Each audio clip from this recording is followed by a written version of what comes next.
Conference will now be recorded. Okay. This meeting is called at 10:04. Roll call.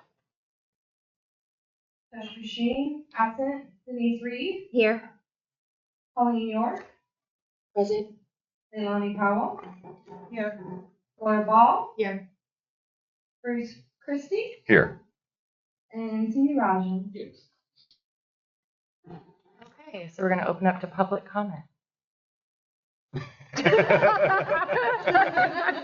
pressure. Well, I don't know. She's not really public because she's an alternate. All right, then I would just like to start with welcoming everybody, our alternate Riley, who's here today. Bruce, Denise, Leilani, thank you so much for joining. We're super excited to have you guys.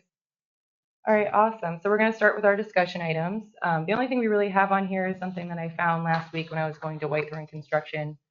And I spoke with a couple of people there about doing some possible picnic bench donations. And so they're going to look into it and see what they can do to either replace some that we already have or put new ones in, just to kind of church it up a little bit. And then, of course, they can do plaques saying like donated by Whitethorn. And where would these go? Yeah, where? So either like some of the ones that need to be replaced, like at Seal Rock and stuff. Okay. Or if we wanted to add picnic tables somewhere, even benches. I even talked about like oak barrel planters, like things like that they would be willing to donate, or some of their custom planting boxes I think could be cool too. And putting native things in there, maybe we can work with Friends of the Lost Coast, like some succulents or cacti or something like that. I'm sorry, who's donating the benches? Whitethorn. Oh, okay. Possibly. They're checking into what they can and can't do. They said at least they could give it to us at cost. So they're checking into that. Okay. That's the only thing we really have on discussion items for today. Does anybody have any comment on that? So did they approach us on this? Or? I went to them. Oh, okay. Okay. Yep. I think it would be, so we don't know exactly like where these benches are going to go yet.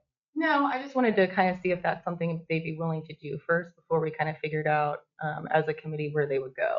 And you're talking about those benches they have out in the right in the front by the hardware store there. Yeah. Yeah. Yeah, those are nice. Yeah. Those are really nice, actually. And they last forever. So it would be really great to have those. So that's what I'm working on with them. And then if there's nothing else, we can go to action items. Yeah. And then when I know more and they are doing it, I'll see how many, and then we can decide where they should go or where we should put new ones. What is the material? Redwood. Yep.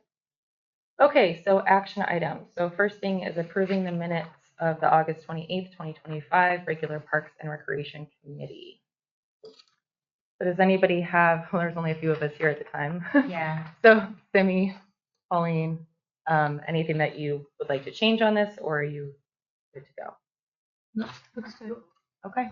I make a motion, we pass the minutes. The July 20, wait. I will second the motion. Okay. Roll call.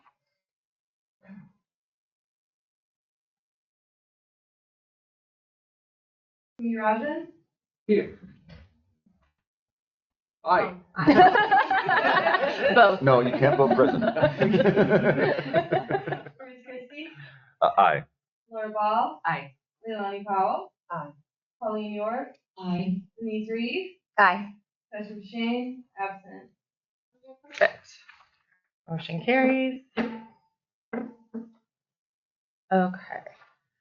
The next thing is consider November and December committee meeting dates, because we usually do our once a quarter town hall, and because we do have the holidays coming up. Let's take a look at that. So, The November one will be a little tricky because Thanksgiving. because of Thanksgiving. I'll be gone a little bit Oh, in it's not December, Thanksgiving, yeah. but I could maybe call in if I'm not here or whatever. What about the week before? The 20th. Isn't that the RID meeting too, though? On Thursday at 9, there's the RAD meeting. I think that I believe that the resolution just states that you guys have to meet once a month. I don't think it calls out time. So you're not stuck to Thursdays. You know, there's options to switch to different days if you want to. The only thing is we would definitely have to double check with Nick. Right. Right. And this one would be the morning time slot. Okay. What if we could even do Monday the 17th?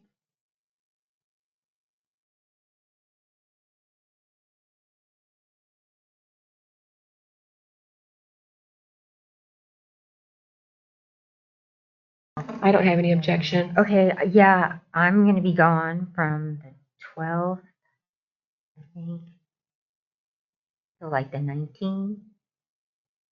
What about Friday, the 21st then? Yeah, I'll be back by then. We do the 21st. That works for me. Does that work for you guys? It does. Okay. Okay. All right, so there's that one. And then the December, let's take a look at December. So that of course falls on Christmas. So, You want Is that our evening time slot? it should be. That would be our next town hall. That's gonna be challenging. Really challenging, unless we did it like the first week. Well, then Of it's coming December. right after, Yeah. it's It coming is. right after the 21st and we'll Mhm. have subcommittee. We won't have time to do subcommittee. We could do the 8th. Maybe the second week would be okay. I'll be Like here the on week of the 8th. Yeah. I'll be here the 8th. Okay, that's a Monday. We could do that. I could even do that Thursday as my normal pioneers meeting, but that's at night. So I kind of look for the Thursday over the Monday. yeah. The 11th? The Yeah, the 11th? 11th would be. Well, I have a Works for pioneers me. meeting at 6 on the 11th. We do. Well, Yes. I mean, geez, Cove Connect, look at me go. Oops. You know, that's, I don't know. I think that's gonna be, I think December is just gonna be overall challenging with the holidays. Maybe we should just skip it. That's what I'm thinking, but We have to meet we once have a to meet month. once a month. Yeah, so we could do the 10th, that Wednesday. Okay, I could do the 10th. How about just the Wednesday Jess? instead of Thursday? Little input, please. I don't know. I mean, I don't think the board would be mad if you ended up choosing to skip 1 month. And just, you guys can also, if you feel so inclined, you can talk on some committee stuff too, and then report back in January. But yeah, I mean, it's up to you guys if you feel that you want to do a meeting or not. I just feel like with the holidays and people traveling, and I think it's gonna be really challenging for December, especially since we're doing the November, we're already tweaking the schedule on the November. I would have no problem with missing December. I would make a motion that we just skip December's, maybe we can just work on our subcommittee assignments. I will second that motion.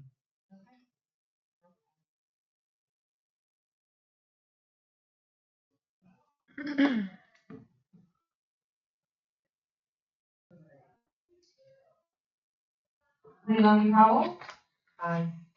Denise Reed, Aye. Bruce Christie, Aye. Laura Ball, Aye. Amy Rajan. Aye. Did I get everybody? Pauline York. And Session Shane, absent. Okay, There's a lot of perfect. us. Motion carries. I know. All right, so we'll skip that December meeting. All right. Can we have a motion also For the November? meeting? Absolutely. I make a motion that we choose November 21st for our November meeting. I second. Okay, roll call. Session Machine, absent. Denise Reed, Aye. Pauline York. Aye. Leilani Powell. Aye. Laura Ball, Aye. Bruce Christie, Aye. Amy Rajan. Motion carries to move the meeting to November 21st. So do you just do that all in your head, or do you have pre-made forms with the names in different orders? I am really good about it for the board meetings, because I have to switch the order up, every time, so I noticed I that, make yeah. sure I do it really well. But I didn't make up I would fail miserably if I tried to do that. Okay, so the next thing and last thing on our action items before we get to our subcommittee report is consider recommendation for modification of scope of work for the sports court grant. Now, we had tabled this the last meeting until we found out about the grandfather clauses, which we did, and that's in our updated report, which we'll get to later. It's in the community center report here. So it is a grandfathered structure. There are no FAA regulatory issues with the remodel. While vertical expansion is not permitted, we may request a variance to allow a higher evening occupancy, which is currently capped at 65. We took a look at the plans. Also, since our last meeting, we met, Chris, Mike, and Tesha, and Pauline and I met with Atlas Engineering and went through the community center and kind of looked at all of the issues that they have and, well, that the community center has, and is it feasible to fix them? And it is. It's not nearly as bad as everyone has kind of thought. It's not as dilapidated as everyone has thought, which is great. It's really like the things that we already know. There's a little bit of mold that needs to be abated, which we know that already. On top of that, to keep that mold from continuing, even once it's abated, we need to make it watertight. And we know it's not right now. We have leaks in the roof. We have leaks on the south wall. A lot of it is too because looking at the original plans, there were French doors there. There was another window, and it probably was not watertight. It wasn't done correctly. And you can kind of see it was done, and people have just been caulking and caulking and caulking, trying to kind of just band-aid it. And now it's at a point where it's like, wow, it needs to be addressed.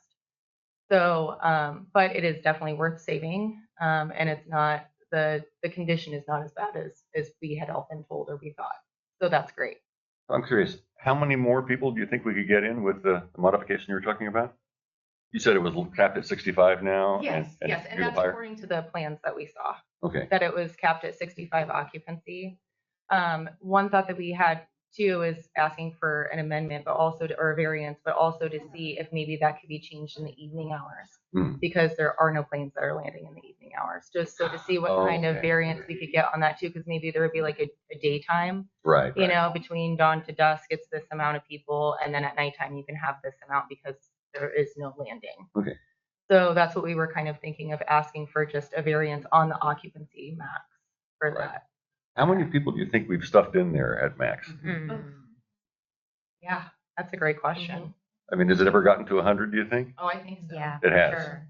But we have to remember too that this is fairly new because of the airport's Right. ordinance that was recently adopted, you know, so there is that gray area where occupancy was exceeded before we joined that ordinance. Right. And now it's the limitations that we're faced with. Okay, and that would come into play were we to file a permit that implied greater occupancy.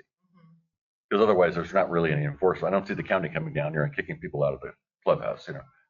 I mean, we don't see it, but we want to plan for it, Yeah. right? And we want to do things that are safe and Because we're self-governing out here, we do have to be careful. Yeah. Because if there was an insurance claim, you know, we're self-governing. So we're the RID is where the buck stops, say. yeah. So, and we think a variance is I think it's going to be something that we can definitely do with the occupancy, and maybe even seeing if there's a certain time of day where it could exceed that amount.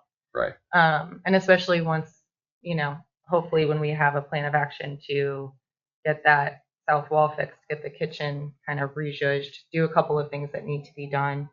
Especially the learning center. I mean, the mold has to come out of it. We got to do something with storage. The whole reason that this is happening is because there are rooms in the lower level that have no ventilation. Right. Like the men's bathroom is actually inside downstairs. Mhm. So it's like Landlocked, these, yeah.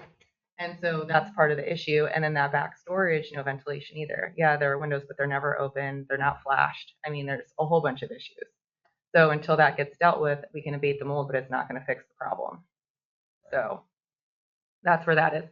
And that's why we had considered the modification of the sports court for the community center because of the urgency of the structure.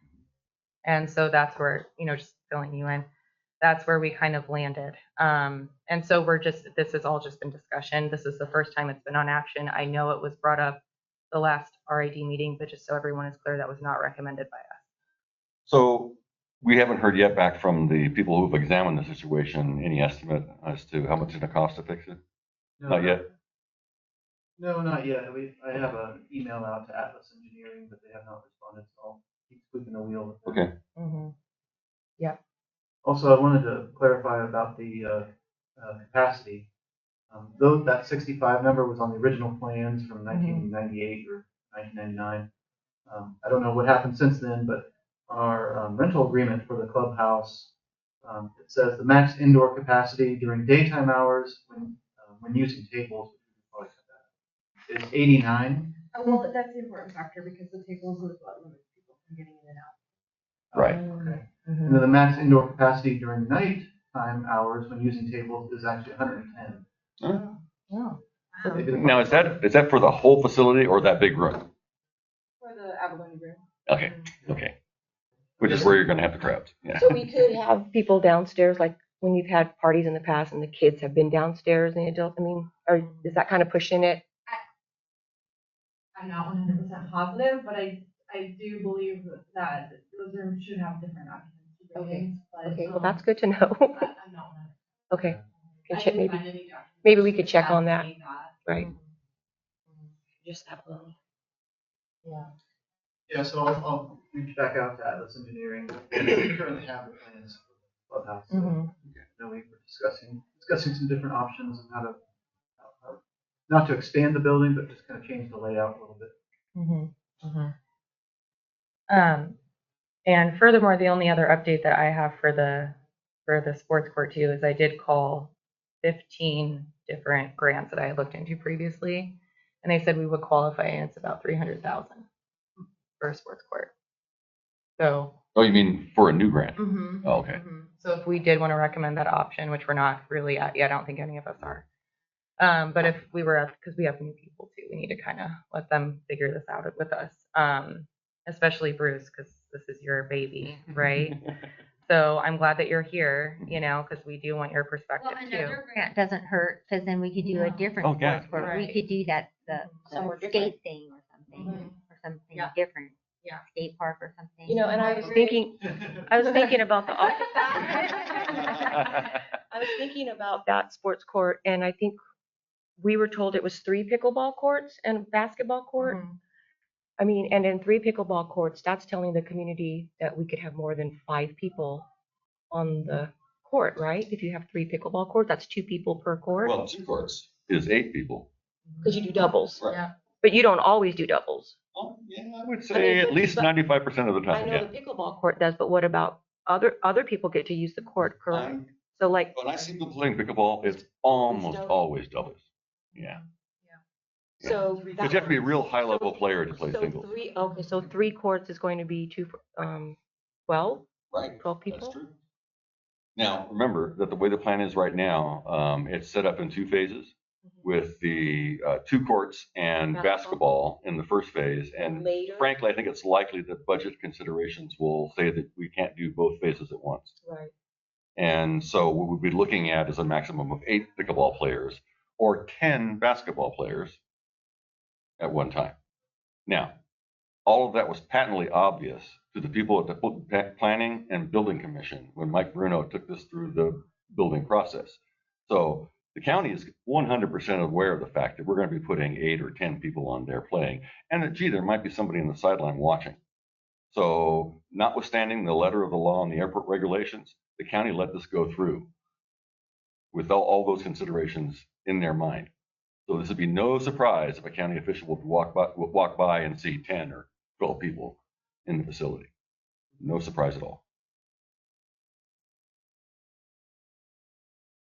So yeah, there's a letter of a law issue here, but I think there's also practical considerations, and we do have a measure of how the county feels about this through the process we went through in getting the building permit approved. You know, and they insisted on the ADA porta potty, and they insisted on the ADA ramps and the ADA walkways and all that kind of stuff. Oh yeah, that's good. And so they looked at this in great detail and are quite insistent about certain specifics, and lay out all that about occupancy for the airport thing gets fly right through. Were FAA regulations considered at that point? Do you know? Yes, and the FAA regulations are promulgated down into the county airport department rules. And that those maps you may have seen with the color-coded regions and everything, that comes from the state of California and Humboldt County. And that information and those regulations are taken into account by the building and planning departments. That's how they get enforced.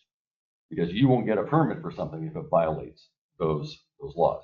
And we have not violated those laws in their opinion. Right, but isn't that what we're saying though, is that the FAA regulations would not permit larger gatherings? Yes, Correct. that's true. So, And would not also permit the building of the current community center, would not permit several of the houses on both sides of the runway. And so, these laws went through, these regulations went through, not really acknowledging the grandfather of things that already exist in many places throughout the state. And we're a prime example of that, actually, where we have a lot of development very close to the airstrip. certainly, but this would be new development, so that would be different. Well, that requires you to get a permit. Right. But also the permit isn't in compliance with the FAA. Yes, you can say that's true. Okay. And So also- round and round we go with that Right, conversation then. Yeah. Just understanding. Yeah. So, I brought this up a few times, and it's my understanding that, that we can't like take ourselves out of that FAA ordinance. Like Humboldt County superintendents would be the ones, because it seems to me that if we removed, if we weren't part of that, we wouldn't have these limitations. That's true. Okay, that's what For example, whether or not one could build a new community center on lot MMM, which is the coveted piece of property here. And that would require a variance. But I think that one of the things that Mike talked about when he was up there in Eureka talking to these folks was whether or not that sort of variance is something that could be done. And there was an indication that, yeah, it might be done. Now, I don't know, what size of a fleet of attorneys you need to pull that off, but it's something that could be considered. And I think it's very worthwhile considering because, frankly, the lot M&M is the prime real estate for civic stuff. And the way the airport regulations stand now, nothing can be done there. I agree with you. I think it's something we need to look into that. Lot M&M is the lot that goes from just south of the community center up to where that road that accesses the airplane parking. So all of that empty lot between Upper Pacific and the runway, and between the community center and where the Upper Pacific starts to go up, all that area is lot MMM, and that's owned by RID. So north of the community center. Including the community center. Okay. Community center is on lot MMM. I see.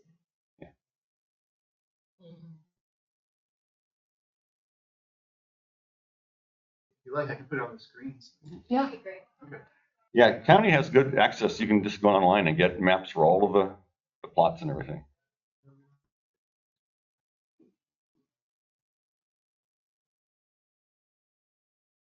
It's about 650 feet long. We're using about 150 of it now with community center and a parking lot area there. So, okay. Okay. Not quite as. So it's kind of that big green patch in that photo there, and right in the center of the screen is a big green patch. So here's the clubhouse. Sorry, take off at the sorry. I don't know. Work one. Oh. I think we can see it. That side. I'll zoom further in. So There you go. Yeah. there's the clubhouse. And then zooming out, it goes all the way to the north. You guys see that diagonal line on the top there? Yellow lines are the property lines, so you can see all the way to one of the whole two. Tee off the whole two. Right there.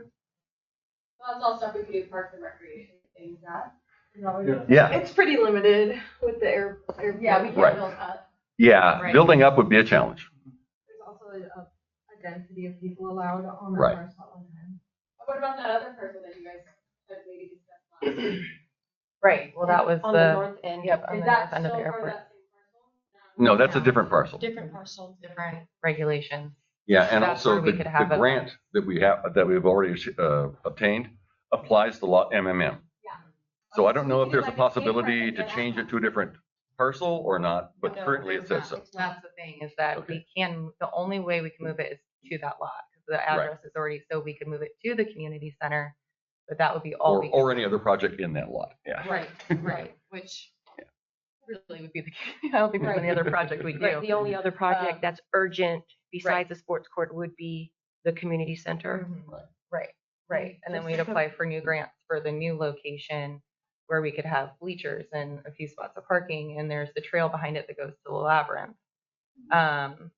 And it's already tamped down and flattened because it was supposed to be a sports or a basketball court in 2016. So then there wouldn't be excavation costs and tamping costs and getting rid of soil. At that location, like could we put I don't like, know. an awning or something over? I think that's still too close to the flight path. There's a lot of trees. It's shaded, but there's also sun. In the winter, having something that's covered, that you Right. still do outside activities. Mm-hmm. Even if it's raining, just like a big huge awning or something. Mm-hmm. The It's wind. possible. Yeah. I mean, it's not.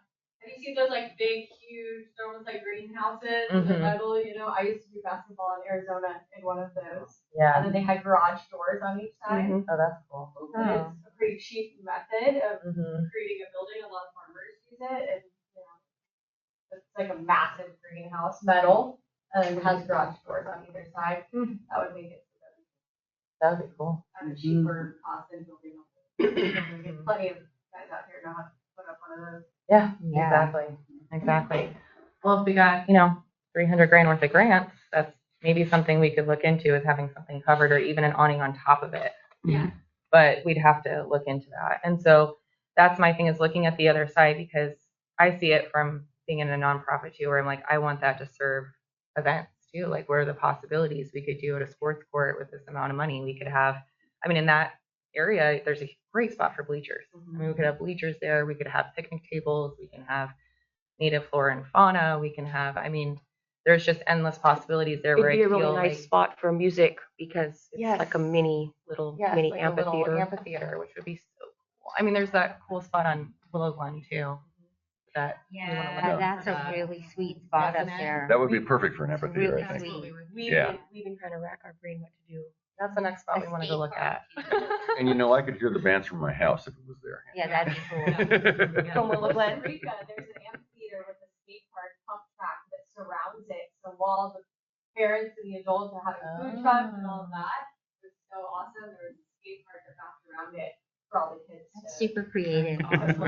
I It's love very that. creative. I do love that too. Can I just clarify? I know Mhm. Jessica mentioned that there, for lot, that there was a capacity. That's from the airport regulations. Yeah, it's true. And it actually has two different capacity ratings because the airport, that parcel is split into two different zones. So you're supposed to treat each of those almost as separate parcels. And so I would have to go and pull the airport compatibility land use plan to give you those exact numbers. But it's a certain. So I can't remember. The whole parcel was how many acres? I don't know. I can give you the details though. I'd have to go and read. The reason I ask was just comparatively, then if we're looking at it, at this other lot as a potential, what that looks like, the capacity difference. Are you looking at are we talking specifically about the lot that's on the other end of the airport? Is that the one? The one that we're Yeah. talking about. The Yeah, so alternative. that The one's alternative. actually out of the land use plan area for the Okay. most part, so it wouldn't fall under the regulations. Oh, that's outside the Yeah. airport. It's a Yes. different Oh, zone. okay. I didn't realize it'd be that. That's why It it seems so was. close. That's why I it know, was but originally that's- looked at. Yeah, that's Yeah. why we're like, oh, this actually we could do a lot more with this spot.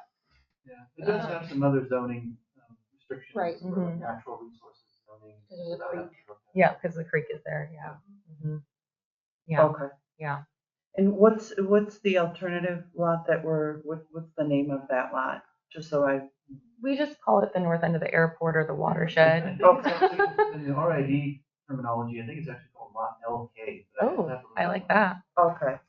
It's basically right behind, there's like a big shop, like a giant metal. Yeah, I knew where you're It's- talking. oh, I just okay. was trying to What the like, name just- of the lot since was. I realized like, okay, for this lot, here are the regulations we have to worry about versus what that looks like for the alternate lot that we're looking at. So that would look really different for lot LK, although different considerations, environmental considerations. Right. There's that, and there's also the fact that in lot LK, we would have to actually construct an entire parking area. And we would have to construct ADA walkways and an ADA porta potty at that facility too. Right, if we put it in lot MMM, we take advantage of an existing parking lot and we're sharing the burden of the porta potty with the already existing burden we have for providing that for the airport. So it's not really an apples to apples consideration. You couldn't take the same plan and plop it in those two places and build it for the same price. Sure.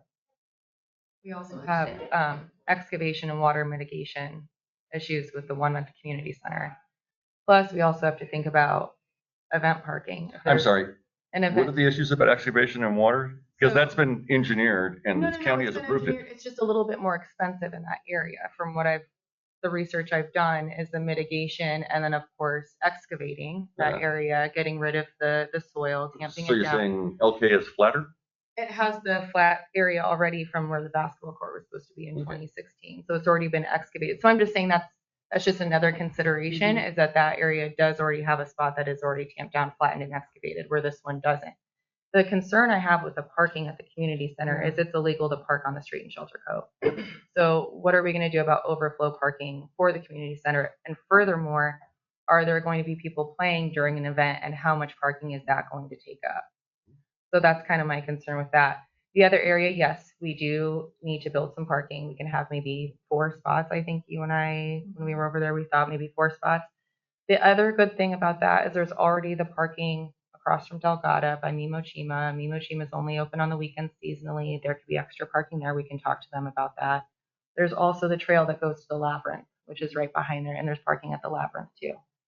So the other thing is that spot is a little bit closer to the current pickleball court. But I'm you almost talk done. about I'm almost remote. done. I'm almost done. Okay. It's closer to the other pickleball court. So then that would allow, like, if you guys wanted to have tournaments, it's closer. So you could kind of go back and forth and have like a big tournament at both locations. Because I've been told you're going to use the original one anyway, regardless. So that's another bonus of that location is that it is a bit closer. So that's really all that. Okay, it's a 15-minute walk. Yeah. But just saying. 15-minute walk in the course of a tournament is not a practical solution. Right. I'm just saying it's closer than the other location is all I'm saying. Yeah. So there could be an issue of currently it's gated, like you cannot ride there. Right, which I think that if we made that the sports court, we would probably open for certain hours and then let people through. And I'm sure there would be, a 9 to 5, or I'm not sure what the hours are going to be, but I'm sure there would be, dawn to dusk, I would assume. Yeah. To Okay, be fair to the I think neighbors. I would consider is the county will place requirements for a facility like this for the number of parking spaces that you have available adjacent to the facility.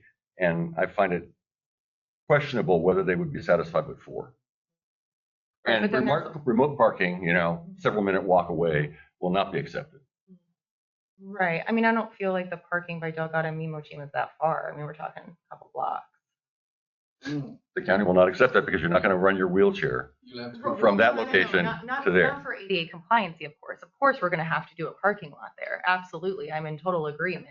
I'm just saying it's not going to be the type of parking you have at the community center, obviously. It's not going to be Right. that big of a parking lot. But I'm you won't saying, be able to walk directly to Nemo. They had to come down through the creek and cross the bridge through the street and then go back. well, they could use the trail that's right behind it. Mhm.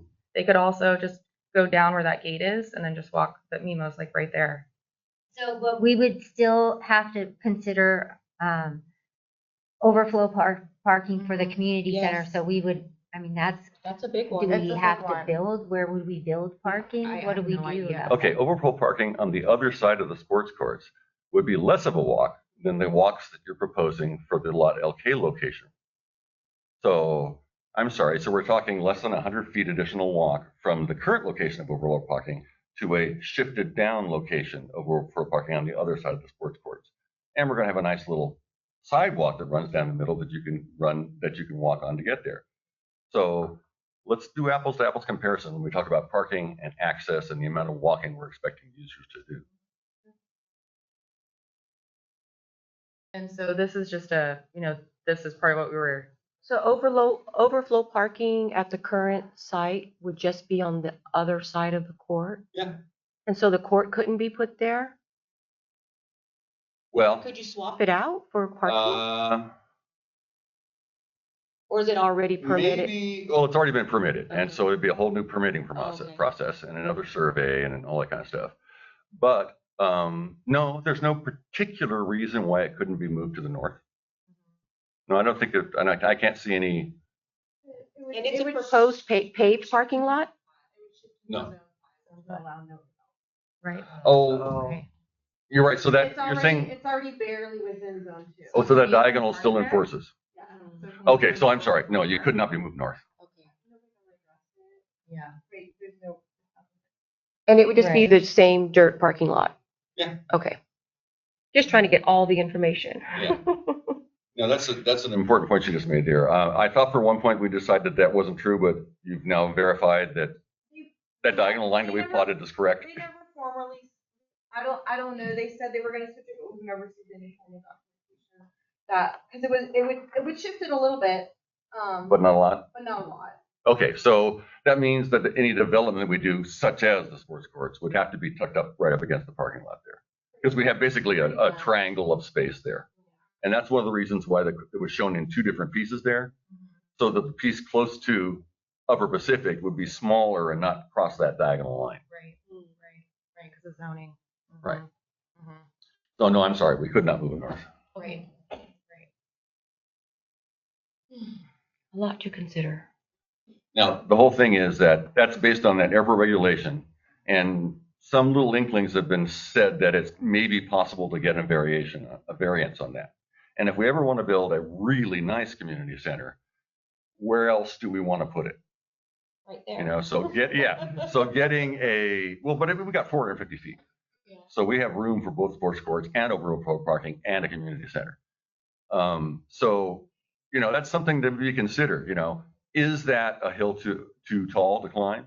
Is it possible to get a variance so we could actually build something? You know, and you know, the first level would be a slab and fences. But if we could actually build a structure, that would be opening up a lot of opportunity for the community. Well, and what we can also do is add on to the existing structure, and that's what we found out too, Yeah. is building out. We could do that. We can increase the footprint. Oh, Yeah, we can increase the footprint. I do not or the, No. okay, because I didn't think that you could. believe that. You have to stick within the same footprint. We can't increase, we couldn't really increase the size. You could maybe go out through the deck, maybe, right? Well, there's, So where the deck is, and then add an additional deck. I'll double check, but Yeah. I'm pretty sure I researched on the airport land use.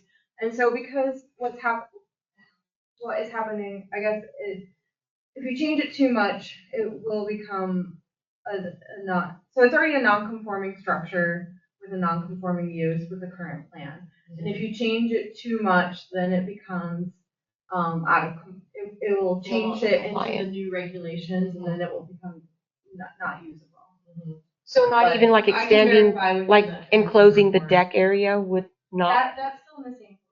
Right, Yeah, right. that's what we were told. And then adding a deck Yeah. on top, you know, then doing a new deck off of that was what we were thinking. Yeah, I'm not positive. About the new Double deck. check on Yeah, the new deck. yeah, Right, you can yeah. definitely expand within where Within the where deck, that like- is. Right. so Which is area a that's lot of now square just one footage. story I know could that. become 2 stories. Yeah. A lot of square footage. Is there something that areas that are now 1 story could become 2 stories? Well, no, you know how it's also. The They're wraparound surrounded by the deck. Right, You could go out that far. Yeah. Mhm. right. So that instead of Enclose having that deck, instead of essentially. having the- Yeah. Right, okay. And then we'd expand the footprint and That then would- add an additional deck onto that with maybe like an outdoor kitchen. That would have a lot of space. That Yeah. A lot of Yeah. square footage. It would. It would. And that deck needs to be redone anyway. Like desperately. So, you know, so I don't really know where we go from here about the scope of work for the sports court grant, and I'm not sure if we want to do more research, you know, what we really want to do with this. I make a motion, we just keep discussing and considering. I mean, we're not ready to make. We don't have bids yet, Right. so we're in this waiting period now, where there's no activity to be taken on the sports courts, really. You know? We don't have one yet, I'm sorry. We don't have bids. Oh, bids. We have a There's plan no that's cost approved, and we analysis sent it yet. out for bids, but we do not have bids back yet. Sure. I just didn't hear what you said. Move it to. Chris, do we know when we get the bids back? The deadline for the bids, for opening of the bids is October 30th. Oh, I have October 7th is a date for site visits for potential contractors to come visit and look at the site. So far, it's been out for about a week and a half. I haven't actually been approached yet by any contractors on this bid package yet, but it's early still. Do we have any frame of reference for how quickly this kind of process happens? other than other public works bid project experience I have, where it's typically a month that it's out, so I'm getting a little bit more than a month. Okay. So I'm hoping to get some bids. Okay. And we want to get bids on the community. Yeah, so you haven't heard anything from Atlas about the things that we talked about yet and how No. what that would cost? No. Okay, could we maybe I'm sure we could get that by the next meeting. Yes. Yeah, so by the next meeting, we could have the bids on the community center. And that's essentially you get it all watertight. We're gonna make the bathrooms actually ADA compliant by taking out, that wall where the closet is, or it's that weird, and then the doors, the second set of doors, take that all out. And then that opens up then entire, so someone can actually have a 5-foot turning radius and get in and out, and we can do that. It'll add on to the kitchen a little bit. We can redo the floors in the kitchen. All we need to do is redo the kitchen floors, and then we can have a commercial grade kitchen. And then we can also rent that out to cottage bakers that want a commercial kitchen, so they can sell like Black Sands Bistro and Jippo and all the businesses here. And then that'll bring more revenue for RID. So, we couldn't just ask a general contractor to go tell us how much it would probably cost to do all that stuff. well, we went with the engineering because we were concerned there might be some engineering things involved. Like what's a structural wall? Can you move this? What is, the piping look like? We did find the original plans, and that was really helpful. Because he already came out here, he said he was going to give us a bid. So I think we just start with that. And then, of course, like any good business, we're going to get more than one. We'll get at least 3. But I think starting with this and getting a ballpark idea of what the figure is going to be really helpful. And in the meantime, maybe we can have 2 other GCs go out there, and we can do our little spiel again and see what they think. It wouldn't hurt. So we could do that too. Chris, do you think we will have to get a permit to do these activities? What we're discussing? Like a building permit to do any of this work? Oh, sure. Oh, absolutely. Yeah. That could be challenging because it's legal non-conforming structure, very, very restricted. But it is grandfathered in. So if we wanted to redo the interior, that's what we were talking about last meeting. And after last meeting, we did find out that the building is grandfathered in. So if we wanted to remodel the inside, but like Jessica said, the footprint stays the same, then we're fine. We're in compliance, and we can get building For the permits. first stage. Yeah. The permitting is the problem. Because when we go to permit with the county, that's when. Well, evidently they accept the grandfather clause. They do. They do. Yeah, that's what we found out. Is it is accepted. It's just if we, like Jessica said, if we modify the footprint of it, like building up or out, exceeding that deck. So this is another example of one of those. I left one wall up, so it's a remodel. Exactly. So we were worried about that too, Sammy, but we confirmed that. So that's good news. So we shouldn't have any issues getting a building permit just to redo the inside, like do the floors or fix the roof, or fix that south wall that's leaking. So those are things that we can all do, or extend out to that deck. So, which would be amazing. So. Do we have a plan for the intended modifications? Yeah, so what we plan to do was, like I said, take out that. Do you have a drawing or anything? We don't have anything. That's what we're waiting on. Okay. So, but I can just describe to you, there was that wall, like I said, redoing the bathrooms, making the commercial kitchen compliant, putting in a 5-foot turning radius for the back door, the front door, so that is accessible from the back too, and a ramp, to get up to the back deck. Oh, okay. Okay. Getting to the back deck. Correct. Right. And then the slope isn't correct either because there's been so much earth movement and there's cracks and lifts in the concrete. So getting those smoothed out in the front so the wheelchair doesn't get stuck. That's something that's happening now. Even the other side that isn't ADA compliant where you walk up, there's so many old women I see just trip on that all the time, just like right before you hit the top. So just that ramp is compliant steepness? Because it seems awfully steep. The one in the very front isn't. The one they would go all the way around. Oh, is. okay. Yeah, but that front one is definitely not. So getting that up to compliancy, fixing the south wall, fixing the roof, which has a lot of leak, getting new, redoing the acoustical tiles on the ceiling, getting those redone. So those are all the things we've looked at. So we don't need a new roof. We just need repairs. Yes. Just Good. repairs. That's good. Just repairs. That south wall is really the big kicker. That one was just not done correctly, and so now it's just there's a lot of leaking. And it's the weather side. And it's the weather. It's the worst side too to not have done correctly. Yeah. So yeah. Okay. Yeah. So I What think action do we take on this? so. I think the action that I recommend taking is continue to dive into bids and looking at what we want to do with community center and the cost of that. And then, of course, we're getting the bids for the sports court, which are now out October 31st. I don't know if we want to do any further investigating on that north end and just kind of looking at just to know what regulations there are. I think that's a great idea because even if we don't use it for the sports court that is right Other now, things. Yeah. let's develop it. It's a great spot. Yeah. Yeah. I'd like to go check it out. I mean, want to do another road trip or? Yeah, for sure. Yeah. Yeah. So we can go do that. So do we need to make a motion or? Yeah, so I think we just make the motion to keep this as a discussion item and not an action item until we have an action to take to recommend to the board. So I think we just continue doing research and development on it and see where it goes. I second the motion.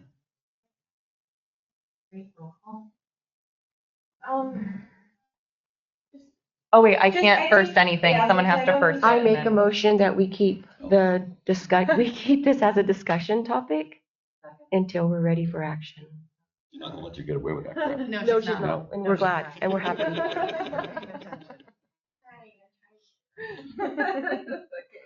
Roll call. Pauline York, I, Leilani Powell, Bruce Christie, Aye. Laura Ball, Aye. Amy Rogers. Aye. Denise Reed, Aye. Christine, absent. Okay, so any public comment on that? Wait, we forgot that. Okay, I just realized, but Riley kind of already stepped in, so it's fine. We just combined them. Okay, perfect. So moving on to subcommittee reports. Let's start with the golf course, since we're just on this topic. Let's go with the Parks, Beach, and Trail Access Community Center and Golf Course. Oh shoot, Jessica, that's something else we need to assign these subcommittee I was just members. gonna ask about that, Oh, Laura.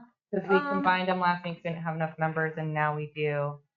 Okay, well, so here's the thing, it's not on the agenda as an action item, so you theoretically can take any action on that. You guys could discuss it and bring it back next month. Okay. To do that, I mean, I still wanna meet a little bit. Yeah. To take formal action. Right, we'd have to do it the next meeting, okay. And maybe what we can do is, in the meantime, the new folks here can kind of look at the different subcommittees and let us know what you're interested in, or what you would like to do, and then we can kind of go from there. I know one thing we really do need is golf course. I know that's a hard one, golf course and 4th of July and fundraising, yeah. But I can send an email to you all too with what is vacant currently, but if we need to switch it up, we can. So, okay, so I'll read this one unless you want to, Pauline. the golf course, Yes, are reading the subcommittee. which is right here. I can do that one. Okay, cool. Okay. So the golf course, the committee discussed both immediate needs and long-term opportunities to enhance the golf course. Beautification, explore collaboration with Friends of the Lost Coast to assist in planting native vegetation around the course. Training, look into specialized golf course maintenance training for an RID member to strengthen in-house expertise. Course assessment, conduct a thorough check of tee boxes and overall playability, feedback from an active user's perspective. Amenities, follow up with the vending machine vendor regarding placement and product options. Oh, I like that vending machine idea. Well, we thought we could replace it as the kiosk. Mhm.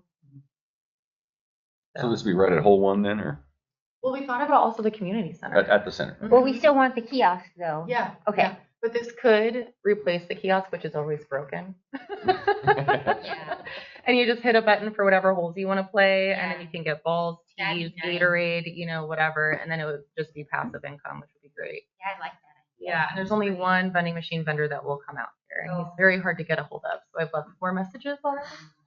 He sent me one email, which is promising, and he said we can do it, so we can customize it for golfing, which is awesome. Okay, so maybe 2028, right? It'll get back eventually. I wonder. And then upkeep the vending machine ourselves. We should look into that maybe. We could. Yeah. Just for the process of that. If it were to happen, it depends on the cost of the machine, and then it would be an unbudgeted expense, so it would have to go before the board of directors for approval. I'm curious, have we ever looked at, we use porta potties here. Do we own them or do we just rent them? We rent them. Mhm. And we ever looked at whether owning them makes more sense, or will anybody come out and service one they don't own? They will come out and service them if we don't own them. I did the research for myself a while back on a parcel that I had, and I can't remember, but in the end, I decided the purchase, like, I wasn't gonna own it that long, so the purchase Oh, right. didn't make sense for me at that time. I didn't analyze it with the ideas for the art. But it might make sense for a long-term owner like RID. They're about $300 to $500. I know that the Southern Humboldt Community Park owns a couple of those, and that what are they called?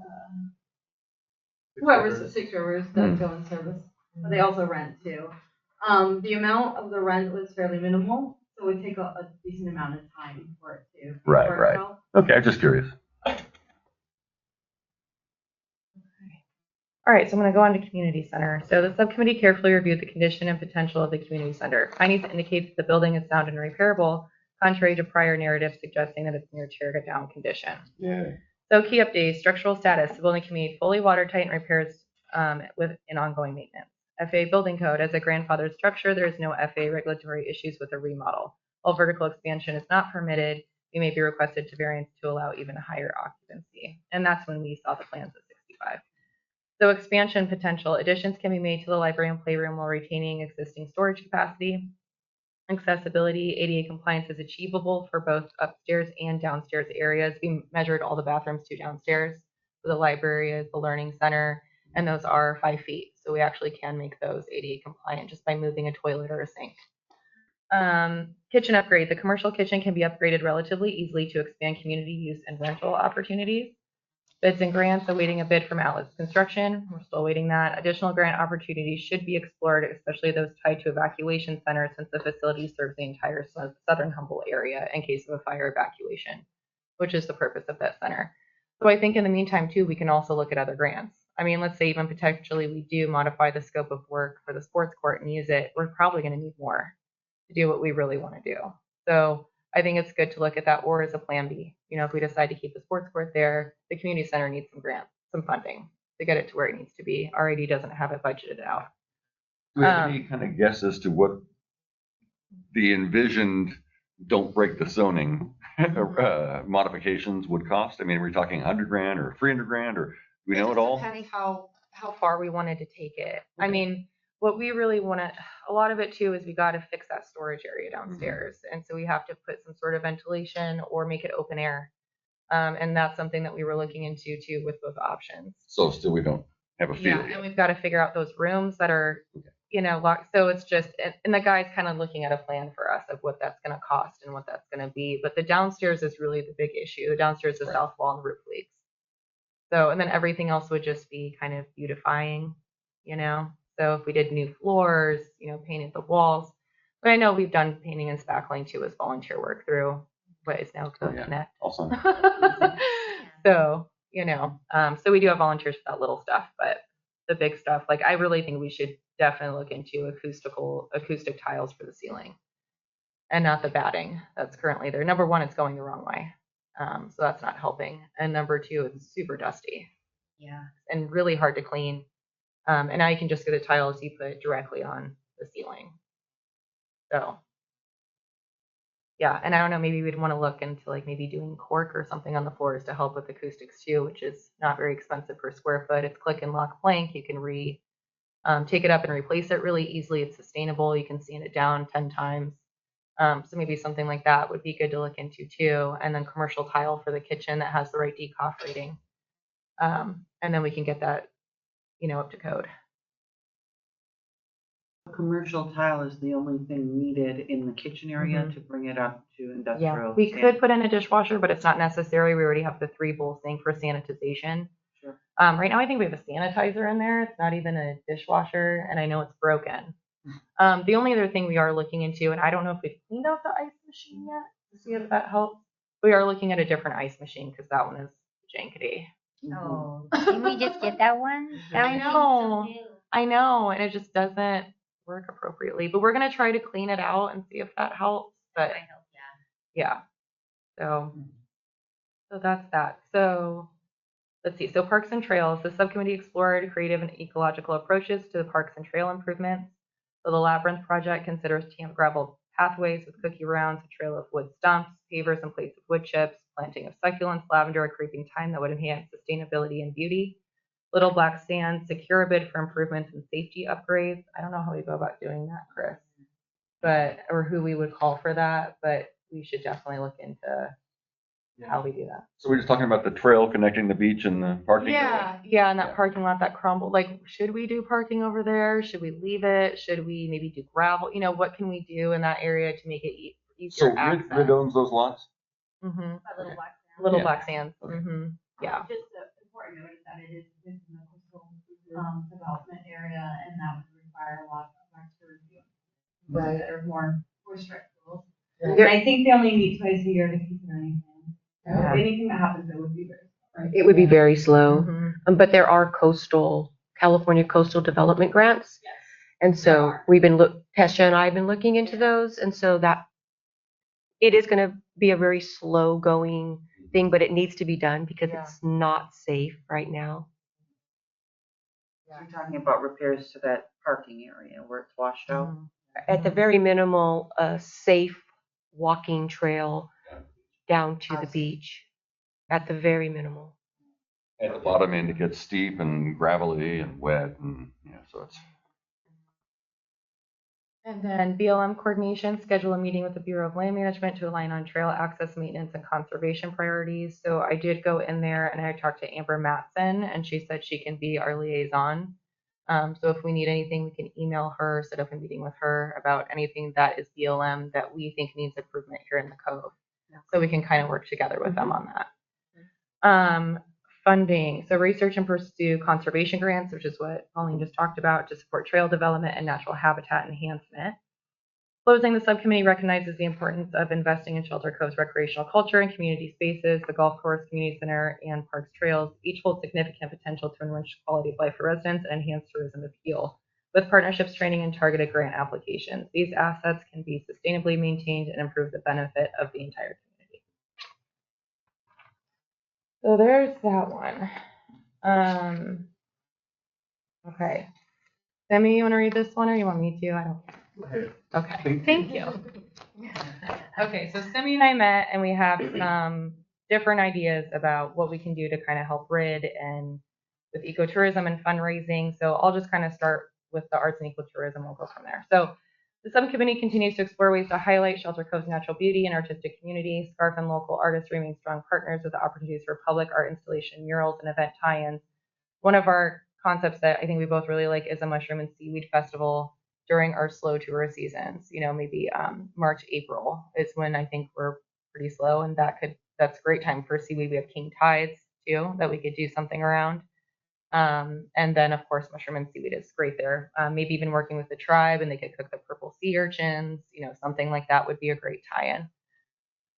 So opportunities. So collaborations with SCARF to secure funding for public art, partnerships with the Las Casas Tourism Association for eco-based promotions, trail signage, art installation, and seasonal events that blend local ecology and the arts.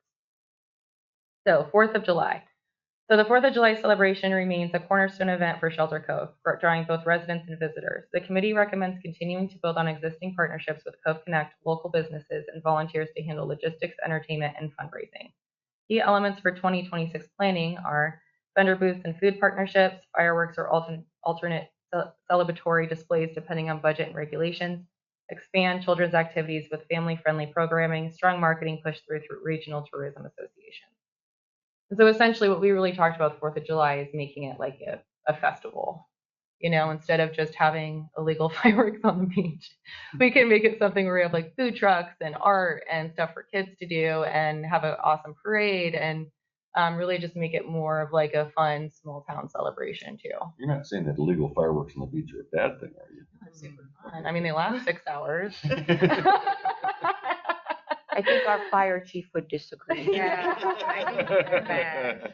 What we are looking at is seeing if a community volunteer would want to get licensed. And that actually is not super expensive. We talked about that the last meeting. I think it was like $150 to get them licensed and permitted. So that way it's not illegal. And then Do fireworks? Mm-hmm. Yeah, like the big fireworks, the big Like pyrotechnics. out on the beach Mhm. or on the water even. Yep. Yeah. Okay, so fundraising. So fundraising remains critical for both event success and community infrastructure upkeep. The subcommittee suggests developing annual fundraising anchors, Cornhole for Cancer, Covetoberfest, Taste the Cove, alongside targeted campaigns for specific needs, such as community center repairs. Potential fundraising tools are roundup programs for local businesses, sponsorship packages for business and organizations, silent auctions, raffles, and recurring donor opportunities, seeking grants with support from RID where needed.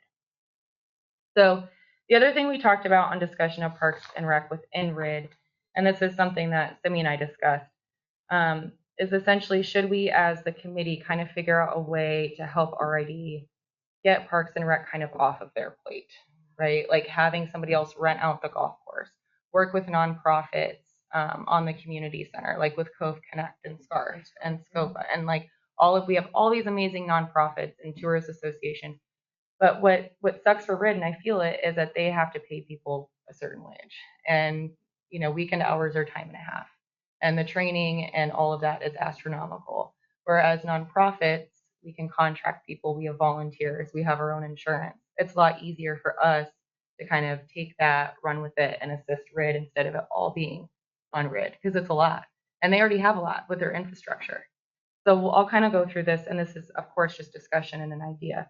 So the subcommittee had a broader discussion of the role of Parks and Recreation under Resort Improvement District. There is a growing concern with the current structure limits community flexibility, creativity, and funding opportunities.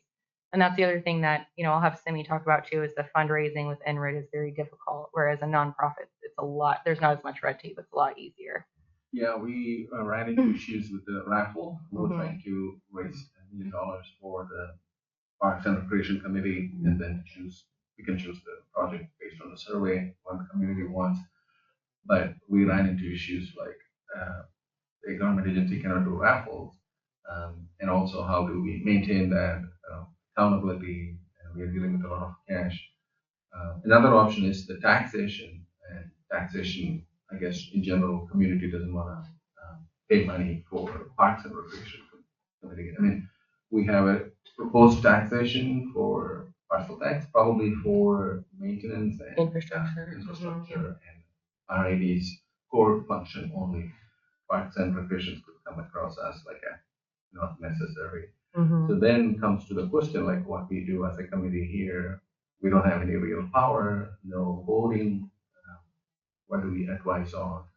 Or should the committee, instead of the committee doing these things, delegate to nonprofits like SCAR or somebody like Visit Shelter Cove? They could take on a project like swimming pool and work with RID, go in from the board, get the plan approved. Also, there is a flexibility issue too, like what you do with the money, like once you raise the funds, there's a little more flexibility for the nonprofit as opposed to. Well, we can always just try and start with one. Like if we found one thing first and said, "Hey, Scarf, will you do this?" and just see how it works, and then I guess after that, we Another could start idea, with too, one. would be to have a liaison, like nominate or find a person to be a liaison between the nonprofits and RID. Then it's not everybody from a nonprofit coming at Chris, right? It's one person that we as all the nonprofits can get together. Maybe we can do it at a Cove Connect meeting. That's what's supposed to happen. And then we all get together and then we elect one person to work with RID on our behalf of what we want to do and accomplish. And that would be probably easier on RID too. And I think too, just looking at what is the biggest strain on RID right now that is prohibiting infrastructure? Like, what is it? Is it the golf course? Is it ongoing? What is it on Parks and Rec that is becoming so debilitating to focus on the infrastructure? Because we have serious infrastructure issues we need to focus on. That's why this committee was made too, so we could take some of the strain off of the board and Chris to try to figure out these issues. That's an interesting question. What is the demand upon RID staff for these Parks and Recreation responsibilities?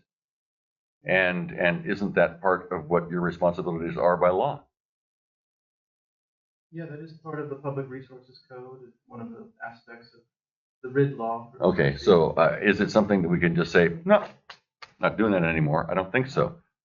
Also, all of the properties that might be used for any sort of development here are owned by RID. They're not owned by SCARF or Scope or anybody else. So it's got to go through RID no matter what happens if we're going to do any kind of development. So I'm not clear how this works when, I mean, what burden are you taking off of RID when RID is responsible for all development? You have to get the permits. You have to do the work with the contractors and do the bids and all that kind of stuff.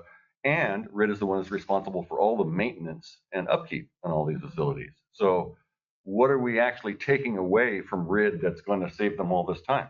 I would say future Parks and Rec stuff. So like for a future role of RID, I didn't get there yet, but part of it was the golf course, like exploring options to rent or lease the golf course, because that's a huge drain. And that would be passive income for RID, and it would take a lot off of them instead of having to train somebody or, you know, constantly maintaining that golf course. It's becoming a huge issue. Community center, maintain facilities, assist with compliance, and partner with nonprofits for fundraising to ensure ongoing repairs and upkeep.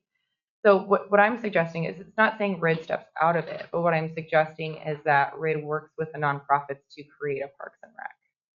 So it's not like they're getting rid of it, but maybe they're delegating some of the things they currently have, like the golf course, that are becoming over strenuous.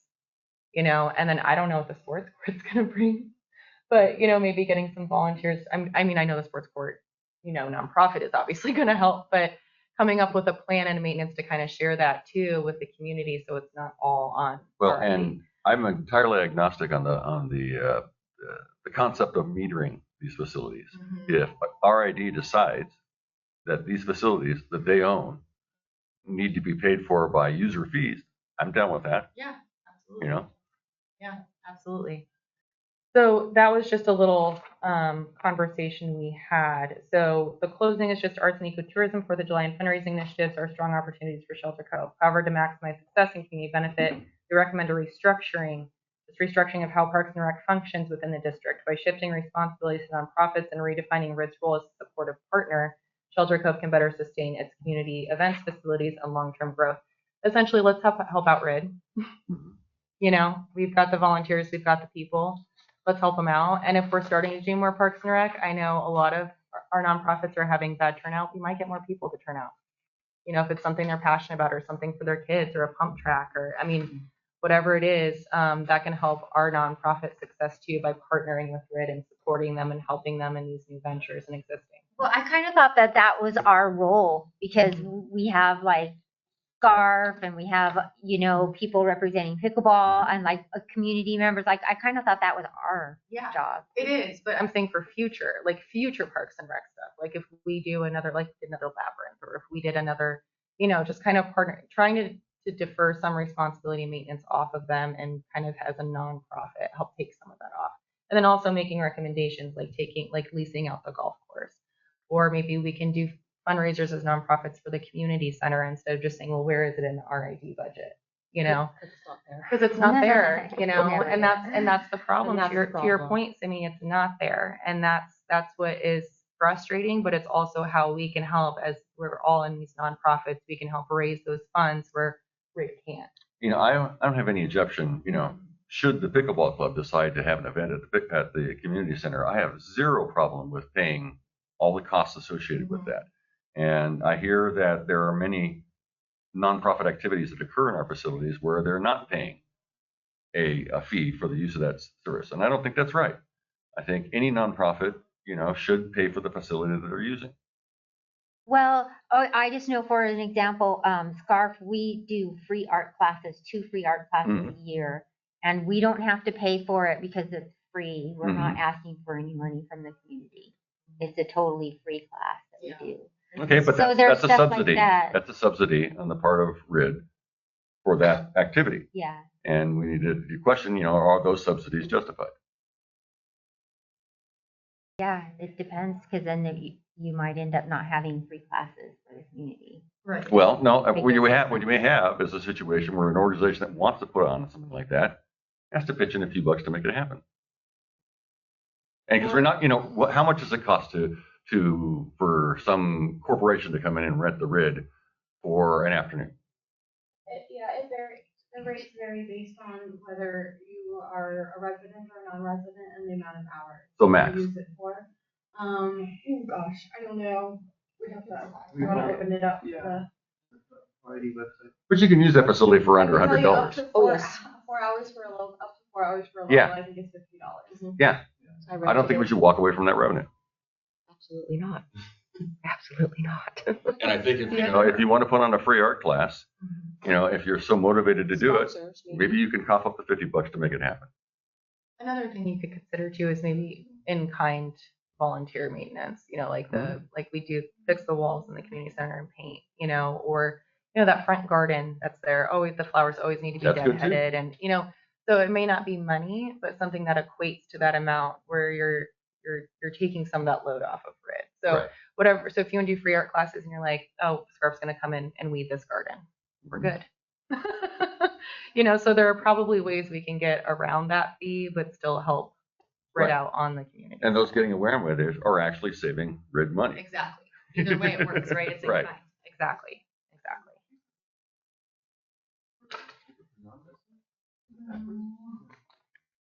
I think I rented it out for my son's high school graduation party, and it was like $80 or something like that for the whole day. It's not. Do our local nonprofits have capacity? Are there issues with volunteering, fundraising? I mean, will that be a capacity issue for nonprofits? I do a little bit of volunteering with Scarf and sit on the Cove Connect board, and I know lots of times looking at one person in the audience or a couple or begging the same folks to pitch in to help. And so, I mean, is there capacity on the part of the nonprofit like Scarf and Cove Connect? Well, and that's what we don't know, and it's been, from what I've been told, is since COVID, it's been very hard to do fundraising events. And it hasn't been as good of a turnout since then. Okay. It has gone back up a little bit, but you see our events. Sometimes they're successful and sometimes they're not. You just never know what you're going to get. So, we are currently looking at our policy with the community center, and we are exploring ideas, but one of the concepts that has been suggested to us for use with the nonprofits who have been using it at no charge for multiple years is to require some sort of volunteer hours in exchange for the use instead to work on the facility, whether it's painting or cleaning or weeding outside or whatever it may be. Yeah. But that's one of the options we're looking at for that, because it is sometimes challenging for the nonprofits to come up with a fee if they don't know they're going to make money if their event's not. Right. So I don't know. It's a challenging subject to figure out. Yeah. And I think the RID board approves like the yearly schedule of for the use of the clubhouse, in January or December? December, I believe. That's coming up. Oh crap, it is. We're gonna have to get our new list together for next year for Cove Connect. Oh yeah. Yeah. All right, guys. Any other comments on these subcommittee reports? Oh, one question I had, and that is, we now have 4 subcommittees. So We had 6, right? We had 6. So Now we're down to still 4. gonna have 6. We just Oh. combined them because we didn't have enough members, so it just made sense to just combine Okay, them. so what are the subcommittees now? So it's trails, beach access, and parks. That's 1. Golf course area recreation is 2. 4th of July is 3. Community center evacuation is 4, and fundraising is 5. And then 6 is arts and ecotourism. Okay, but we have 4 reports on today's. Right, because we combined them last month. because we Oh, okay. were short members. We only had 4 members, 3 members? Can't Mhm. remember. Yep. Okay, so next time around, we're gonna seed the committees? Yeah. Okay. Yeah. And just think about what you guys are interested in, and then in the next meeting, we'll put you all into your appropriate subcommittees. Okay, other than that, I think all we have is unfinished business. Is there any unfinished business from the public? The committee? Anything we need to discuss? I have one question, it's an off-the-wall question. I've heard talk about building new trails in Shelter Cove, and I've heard reports that even actually some people are working on it. Is there anywhere a map or a diagram or anything about where trails are being considered or built? I think Tesha has the maps. I don't think anyone's actually working Yeah, I on haven't them. heard of that. I think we had a committee meeting where we were looking at maps. We're trying to identify areas where we could either do new trails or expand the ones we have. Right. So nothing's been done. It's just been discussion, Okay. like in subcommittees. Okay. That'd be nice.